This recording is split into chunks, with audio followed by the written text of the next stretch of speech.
right. Well, I want to spend the next couple minutes of our time together talking about this idea of worship. It's a word that we throw around a lot, especially in a context like this. We're here at church, but it's also a word that we use in culture too. It makes its way into our regular conversations, and so in culture we have the concept of celebrity worship.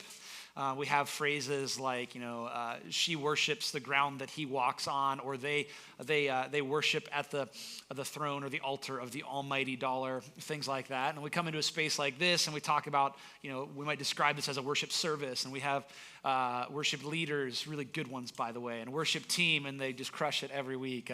We sing worship music, or we think about it just particularly as the musical part of the service. And so in culture and in church life, this idea of worship takes on a meaning. It has a meaning and it has significance. But here's the actual definition, because it can mean a lot of different things. I believe this came from Webster's online. So worship is to show honor or reverence for. It is to have extravagant respect or admiration for or devotion to an object of esteem. Extravagant respect or admiration or devotion to an object of esteem. I think that pretty well captures the meaning of worship in the way that we use it. And so what I want to do, though, is give my definition for worship, because I'm going to paint a little bit of a word picture for us as we go throughout this message. Take that idea of extravagant devotion or admiration or esteem, and let's think about it this way. It is the thing that you place at the center of your universe. It is the thing that thing, whatever is at the center of your universe, that everything in your life revolves around, that is the object of your worship. If you think about the sun in our solar system, it's there in the center. It has such a gravitational pull that everything is rotating around it. Everything is revolving around it. So what is at the center of our universe that everything rotates around? The thing that your life, your time, your money, your sense of identity, your sense of purpose and calling and belonging, your affections are all oriented around this thing. That would be the thing that you worship. And with that definition, worship is definitely not just a religious thing or a faith thing. Everybody has something that sits in that position in their life. Everybody has something or a couple of things. It's my life revolves around this thing or these few things. And again, that's not like a religious position. It doesn't matter what your story is, your faith background is. We all have this. In fact, it has been said that humans by nature, we all worship something. We're just made to do it. We can't escape it. We all find ourselves doing this and putting something in that position. There was an author by the name of David Foster Wallace who did a commencement speech at, I think, Kenyon College back in 2004. And he did this speech that kind of became pretty well known for this particular section on worship. And he was not a particularly religious person. He may have considered himself spiritual, much more likely just agnostic. But he said this, and I think it captures it so well. He said that in the day-to-day trenches of adult life, there is actually no such thing as atheism. There's no such thing as not worshiping. Everybody worships. The only choice we get is what to worship. And an outstanding reason for choosing some sort of God or spiritual type thing to worship is that pretty much anything else you worship will eat you alive. Everybody worships. He's you're best off. This is coming from a guy that does not subscribe to any particular religion, but you're better off having a sense of faith and worshiping God, because anything else that you put in the center of your universe will eat you alive. And he goes on to give some examples and says, if you worship money and things, if they are where you tap real meaning in life, then you'll never have enough. Never feel that you have enough. Worship your own body and beauty and sexual allure, and you will always feel ugly. And when time and age start showing, you will die a million deaths before they finally grieve you. Worship power, and you'll feel weak and afraid, and you'll need ever more power over others to keep the fear at bay. Worship your intellect as being seen as smart, and you'll end up feeling stupid, a fraud, always on the verge of being found out. And then he says this to close it. But the insidious thing about these forms of worship is they're unconscious. They're the default setting. There's this idea that all of us, we all put something in that center place in our lives, but are we aware of what we're putting there?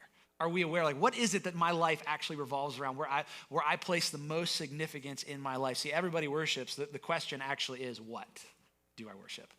What is that thing? And, he listed some big ones in that speech. He talked about money and sex and power and intellect. We find ourselves putting all kinds of things in that slot of here's the center of my life. Maybe it's the things that he mentioned. Maybe it's something along the lines of success, or maybe it's along the lines of like family. There's just something that's like everything revolves around this thing. I think a lot of times it boils down to like there's three big ones that get talked about all the time, like these three kind of massive things and lots of categories under them. And it's power, sex, and money or stuff. Like those are the three. It's just like so many things fall under those things. We worship power. And sometimes that's like me having power, so I want to be seen as important. I want to be able to throw my weight around and have power in that way.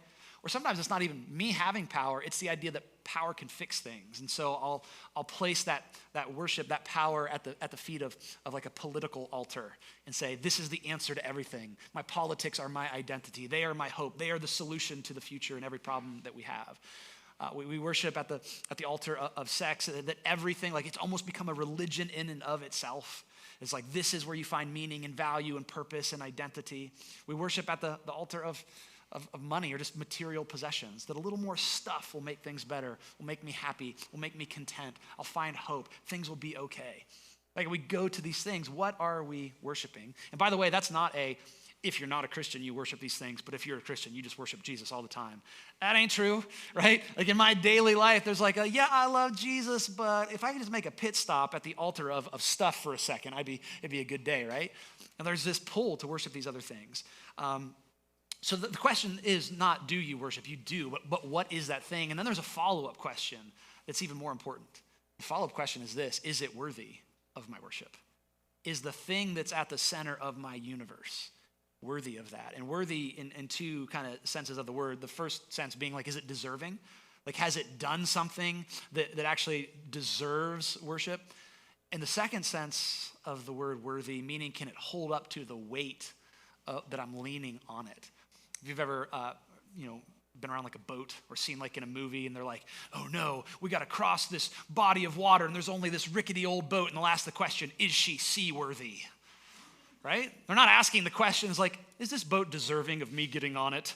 No, it's asking the question like, can it hold up? Will it survive or will it sink? And when it comes to things that we worship, we got to ask of its worthiness in that way too. Like, can it hold up under the weight of what I'm putting on it? If I decide to put this thing at the center of my universe, like, will it actually hold or will it leave me sunk at the bottom of the ocean and destroyed? Like, can I actually find lasting meaning and purpose and value? What about when my world falls apart, my life falls apart, and my body falls apart, and I lose loved ones? Like, is the thing that I've been worshiping strong enough to hold me in those moments?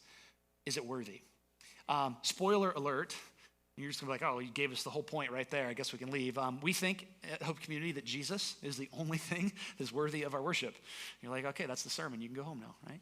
Oh, but we do. Like, we think he's worthy in both aspects, that he is deserving. Because he is the only one who is deserving because of who he is and what he's done, that God became human, that he walked this earth, that he lived a perfect life, that he died for our sins, that he rose from the dead. We're like, yeah, he actually is deserving of worship. But we also think he's worthy as in the only thing that we can put at the center of our universe that will hold up to the weight of life, that he's worthy in that regard as well.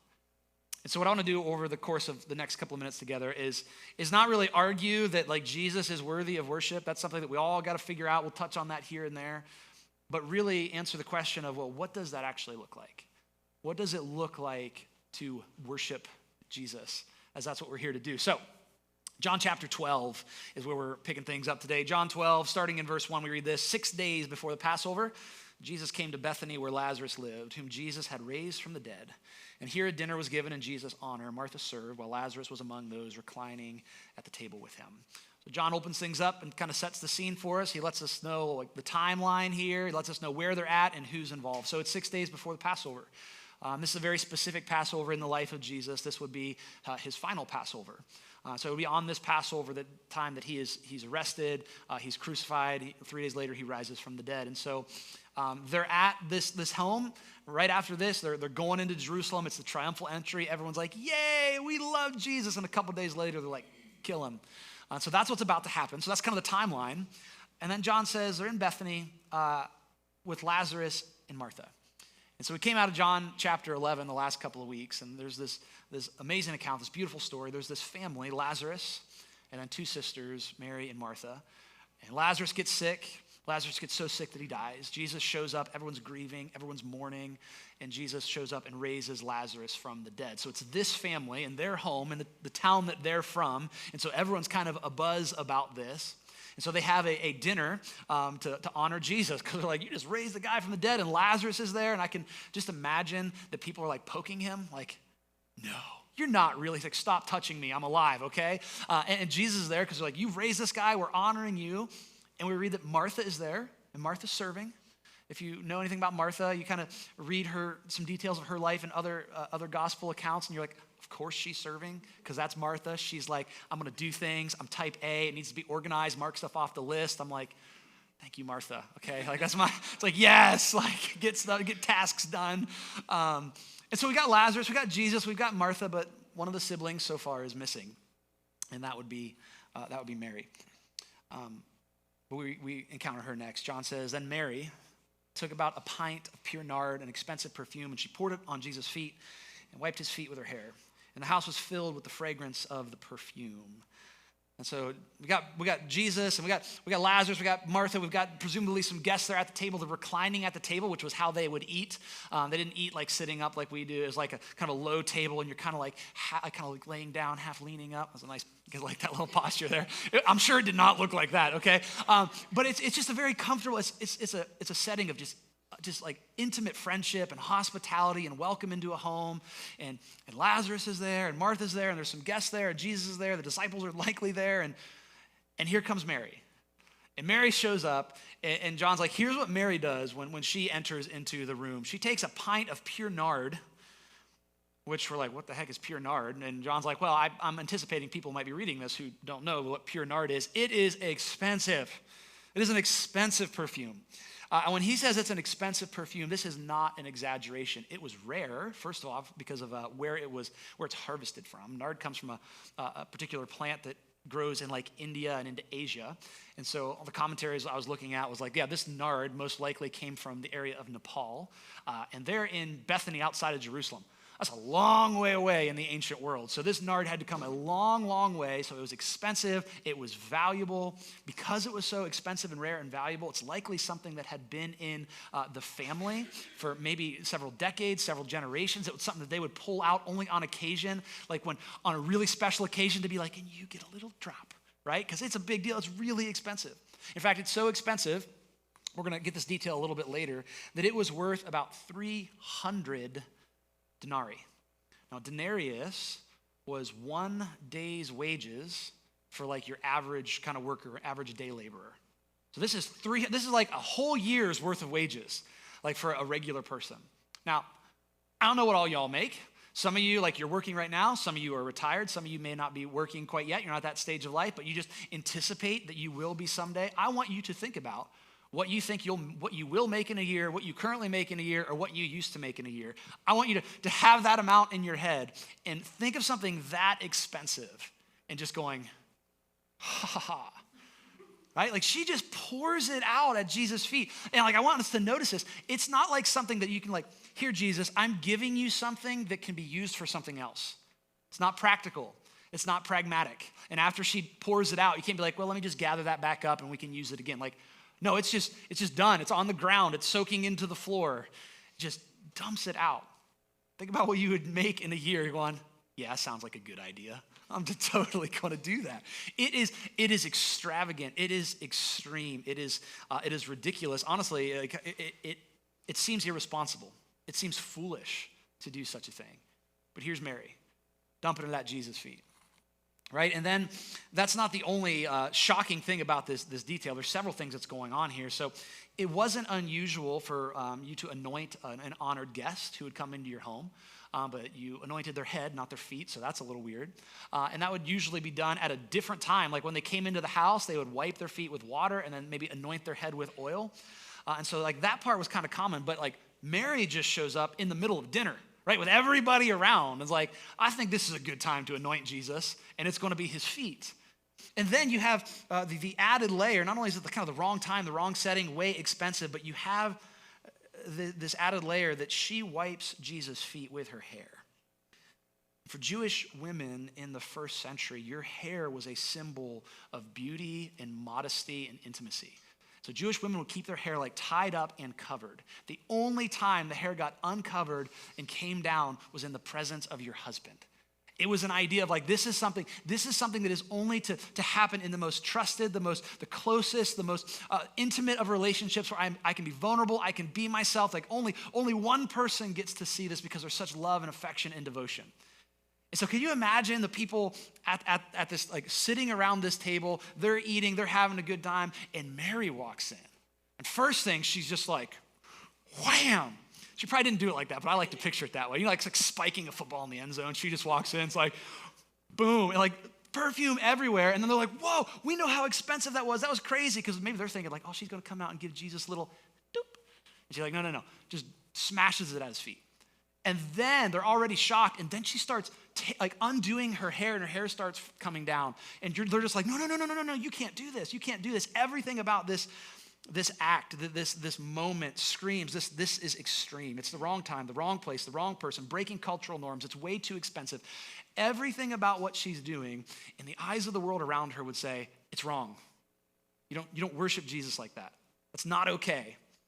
And what I love about that though, is this idea, it's crazy worship, but you can tell in this moment, the only thing at the center of Mary's universe is Jesus. It's like in that moment, in that room, it's like she doesn't even recognize, like the other people don't even exist. She's like, it's just me and him. And he is worthy. This perfume would have been the most valuable thing that she had. And here she is saying, it is nothing compared to him. It's crazy. It's absolutely crazy. This thing that she does. And equally as important is not just the thing that she does, because sometimes we can get confused and think, well, okay, worship is just things that we do then, right? It's like I come to church and I worship, or I give some money and that's worship. But it's not just the things that we do. Worship is the posture that we take. It's the posture. You notice where Mary is to do this. She's at Jesus' feet. So with him, kind of reclining at the table, for her to be able to pour the perfume on and wipe his feet with her hair, she would either have to kneel down, right? Or she would actually have to like lay beside, like all out on the ground to wipe his feet. Like she is down at the feet of Jesus. And that is the posture of worship. It's a full life lived, saying no matter what I do, no matter where I go, no matter how I act, no matter whether it's at work or at home or with friends or with family or when I'm by myself, or the way that I do money, sex, family, everything. It's a whole life posture of I'm here at the feet of Jesus. I'm at his feet. I'm humbling myself at the feet of Jesus. And that's actually something that Mary does multiple times in the Gospels. It's like every time you see Mary, she's like, there she is at Jesus' feet again. And so one other time this happens is in Luke's Gospel. Now there's a typo in this verse reference. It says 38 through 49. It's only through 39, but it's all good. We read that while they were traveling, Jesus entered a village, and a woman named Martha welcomed him into her home. And she had a sister named Mary, who also sat at the Lord's feet and was listening to what he said.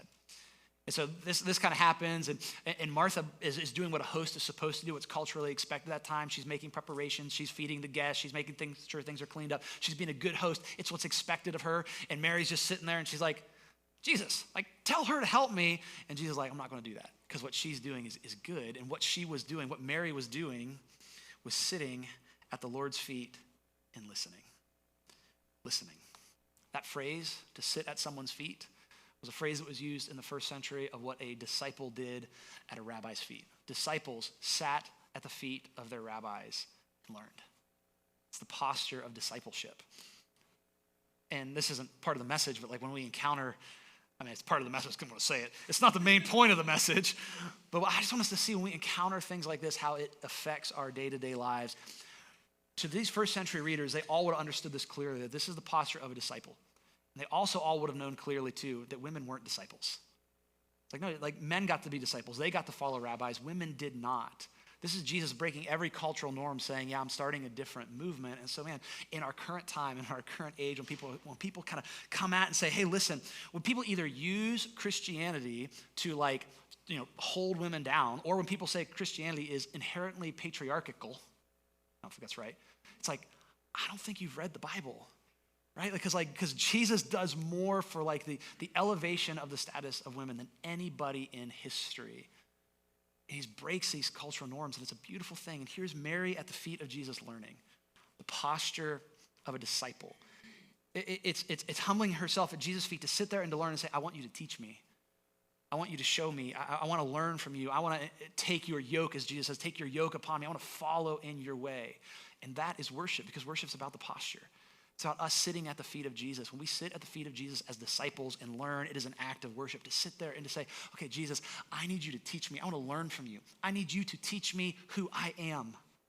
I don't want to determine for myself who I am, or who culture says I am, or who my family says I am, or anybody else. Like, I need you to tell me who I am, because you have made me and you love me and you have died for me. Only you get to tell me who I am. Teach me who I am.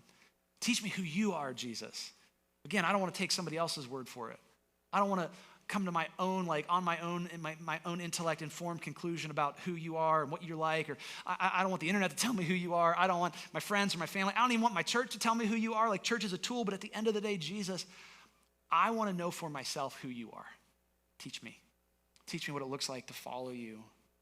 Teach me, would you teach me what my purpose is? What it looks like to live with purpose and not just go through the motions? Would you teach me what it looks like to live a Christ-centered life?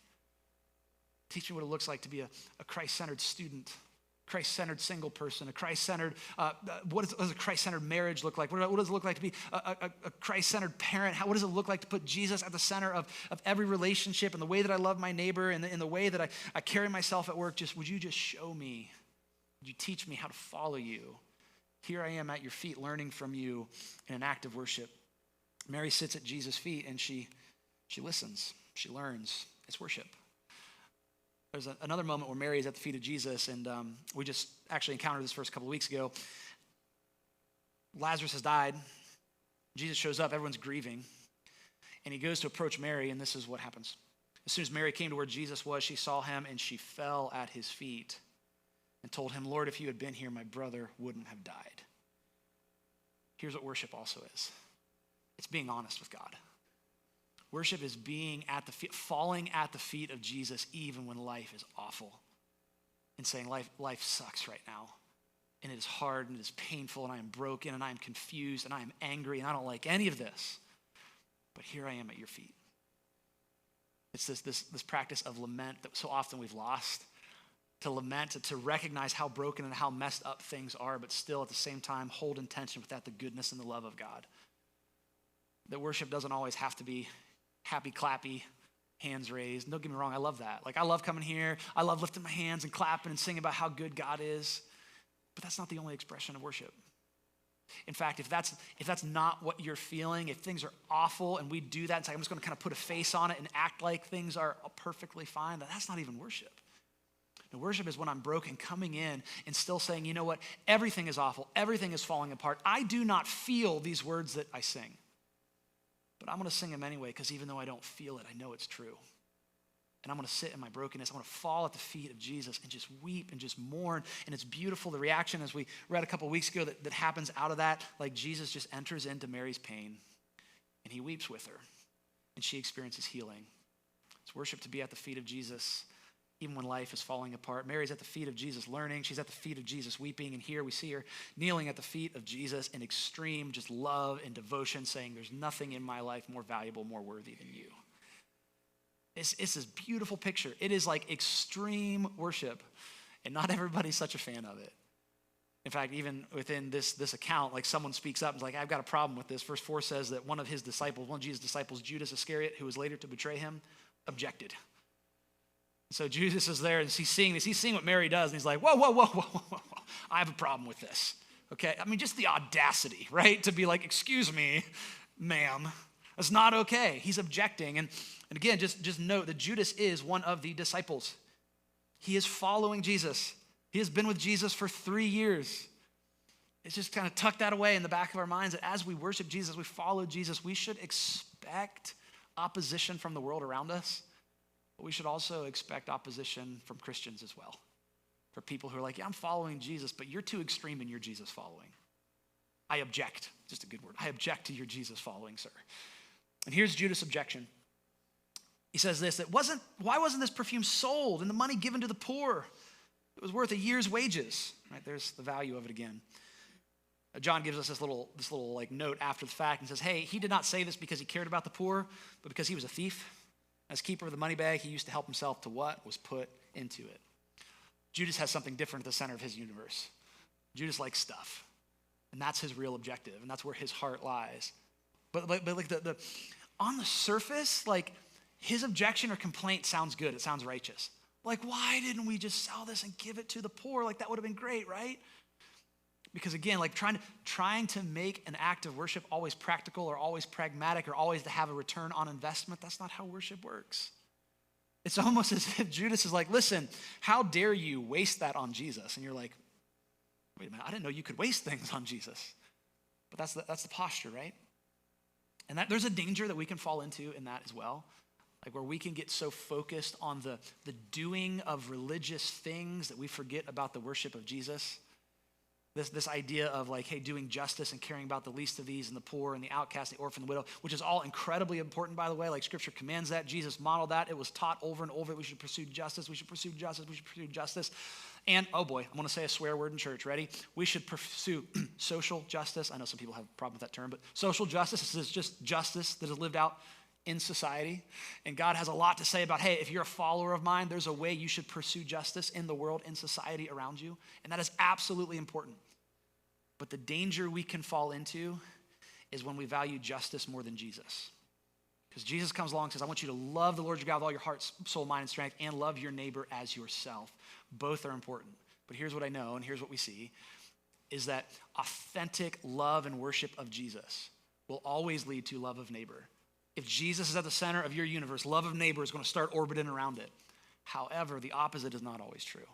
If we begin with, I'm going to love people, we don't always end up with, and now I love Jesus. And so it's a matter of priority. And in fact, Jesus kind of calls this out. In the next verse, he rebukes Judas and says, hey, leave her alone. It was intended that she should save this perfume for the day of my burial, as he's foreshadowing his upcoming death.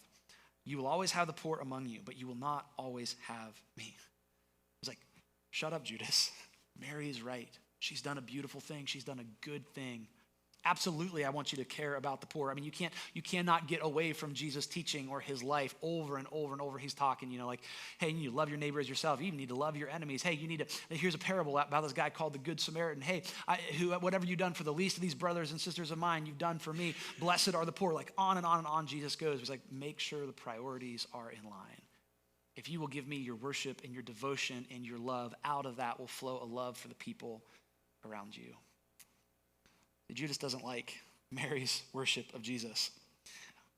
Judas sees Mary's worship of Jesus and thinks that's crazy. Makes no sense. That is irresponsible. It's the wrong time. It's the wrong place. It's the wrong setting. She's the wrong person. It's too much money. Like none of this is good. I got a problem with this. And so the question for us, for those of us that are Christians or followers of Jesus, this is the question that's uncomfortable, is does our worship of Jesus elicit that kind of response from people? Like that's a question for me. Like does my life elicit that kind of response from people? Because if I'm honest, even as a pastor, I can live my life in such a way that's like, people are like, okay, look normal. Doesn't really seem like there's that much different. Okay, maybe you're like marginally nicer and a little more generous, but yeah, you seem like a normal person. Like, does our worship of Jesus elicit the response of people like, you're crazy? And not like, bad crazy, okay? But like it's irresponsible. It's not like you can't, do we elicit the response of people that says, listen, you cannot be that generous. It's irresponsible for you to be that generous. Like I give a little bit, but you got to save some for yourself, man. It's crazy. You're too generous. Does our forgiveness of people elicit that response? When we say, I'm forgiving my enemies and I'm loving people that I disagree with, I'm loving people that hate me, and then they say, no, you can forgive a little bit, but everybody else you got to write off and they got to be dead to you. Does it elicit the response of you're crazy? Does the way that we carry ourselves, like I've got standards and I've got ethics and there's a way that I live and there's lines I won't cross and there's a moral code that I uphold. People go, no, that's crazy and that's antiquated and that's repressive. You just got to leave all that behind you. Like, do people actually see our lives and say, you're crazy? It's beautiful, but it's crazy. And do we get that response again from the world around us? But do we get that response even from other Christians? I would say the chairs around us, because it goes with the world around us and the chairs around us, but I love you all too much, and you're just crushing it. I know it. I love you all. You are doing great. I love our church because like I'm asking these questions that are a little bit rhetorical, and I'm like, Yeah, I see y'all. You're like, you're doing this. You're loving Jesus, but let's keep with it. Because like I said at the beginning, there's this pull sometimes like I'm worshiping Jesus, but sometimes I want to make a little pit stop at the altar of money or power or sex or whatever it is, or politics or family or whatever. Does it elicit your crazy kind of response? I hope my life and my faith does. And I know it doesn't always, but I want it to. I want my life and my worship, and again, not just what we do on a Sunday morning, but what we do with our lives, and a Sunday's a part of that, but it's everything else, to elicit the response of people like, you're crazy. And I just want to say, yeah, I am. But I want to be like, listen, if you think it's crazy that I love Jesus and I worship Jesus who claimed to be God in the flesh, who walked this earth, who taught, who did miracles, who healed people, who died on a cross for my sins and your sins and the sins of the world to redeem and to reconcile people, and that was all this self-sacrificial, motivated by love. He rose from the dead. If all of that's true, and like billions of people have followed him throughout history, and he's changed the world and it's shaped the world, I don't think it's that crazy to follow that guy. I think it's a lot more crazy to worship things that we know won't last, that we know will let us down, that have a track record of letting us down. I think it's crazy to say, I'm going to put all my hope and let my world revolve around anything else that'll let me down, that'll leave me broken, that won't carry me, that isn't worthy through the difficulties of life. I want to worship the only one who, if it's true, and again, that's a different conversation we can talk about. Is all this legit? I think it is. But if it's true, he's the only one who's worthy of worship. He's the only one who deserves it. I want to be someone, and I hope you do too, that we take the posture of being at Jesus' feet, that we sit at his feet and we learn. That we sit at his feet and say, I want to learn. I want to be transformed. Jesus, I want you to make me a better and more beautiful human. I want you to lead me into the way of flourishing. I want us to be people that we fall at his feet when life falls apart. When things are awful, we fall at his feet and say, I don't like this, but at least I know you're in this with me. And you'll let me be at your feet. I want us to be people that kneel at his feet and pour out everything that we are, pour out our love and our devotion because he has loved us first and he is worthy. I want to worship at the feet of Jesus. And to ask the question that if you're not someone who's following him, or if it's like I'm following, but I've got other things at the center of my life, I want to say, can we say the same things about the other stuff? The other things that we put at the center of our universe, do they truly transform us into better and more beautiful humans and into the way of flourishing? The other things that we worship, will it comfort me in suffering and in my darkest days? The other things that we worship, does it love me and have my best interest in mind? Jesus says, I do. I'm worthy. I'm deserving. Give me all your worship. Fall at my feet. And in doing so, when we lay down, we say, this is the most valuable thing I have is my life. And Jesus, it is yours. We receive back more than we could ever imagine. Grace, forgiveness, and love, and mercy, and goodness, and joy, the fruit of the Spirit that Paul talked about earlier. And we experience a life that we can't imagine. He's worthy. Let's pray. God, thanks so much that you are worthy. And it's not a worthiness that's just based on theory. It's not a worthiness that's based on, I hope it's true, but no, it's a worthiness based on the revelation of who you are in your son, Jesus. That you became human, that you walked this planet. You lived the life we couldn't live. You died the death we should have died. You rose from the dead, defeating the power of death once and for all. We thank you for that. And for that, we say you are worthy. You are deserving of our worship. You are the only thing that will carry us through the darkest times in life. So God, I pray that you would just make us a people that are transformed by the power of your Spirit, that we would be a people that live our lives at your feet, that we'd be people that learn from you, that seek after you, who are empowered by you. And God, in those moments where we inevitably, as fallen and broken people, will turn away and run to one of these other things and put them at the center of our lives, God, remind us that you are gracious to forgive. And because of your death on the cross, there's always forgiveness, there's always grace, there's always a fresh start. We pray all this in Jesus' name. Amen.